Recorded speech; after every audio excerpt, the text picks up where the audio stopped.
सातारा जिल्ह्यात सकाळपासून मोठी खळबळ उडाली आहे. ती म्हणजे सातारा जिल्ह्यात कराड, सातारा, फलटण या तीन ठिकाणी असलेली सर्वात मोठी बँक म्हणजे Yashwant cooperative bank limited Phaltan. याचं मुख्य कार्यालय आपण आता आहोत ते म्हणजे कराडमध्ये, आणि हे कार्यालय पाहू शकतो, ही बँक पाहू शकतोय. आणि ही जी बँक आहे यावरती सकाळपासून ईडीचे छापे पडलेले आहेत. याचं मुख्य कार्यालय वरती आहे आणि या ठिकाणी ईडी कडून सध्या कारवाई करण्याचं काम चालू आहे. या ठिकाणी काही अधिकारी आलेले आहेत, त्यांच्याकडून त्याबाबत कारवाई सुरू आहे ती आहे. यामध्ये खरं तर ईडी कडून आपण पाहू शकतो सध्या हे अधिकारी निघालेले आहेत बँकेत, त्यांच्यासोबत पोलीसही आहेत आणि हे जे आहेत यांनी या ठिकाणी छापे टाकलेले आहेत.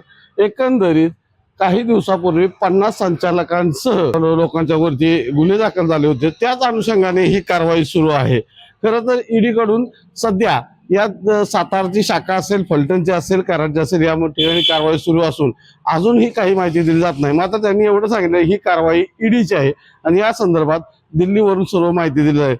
खरं तर 112 कोटीचा घोटाळा आणि भाजपचेच पदाधिकारी राहिलेल्या पुण्याच्या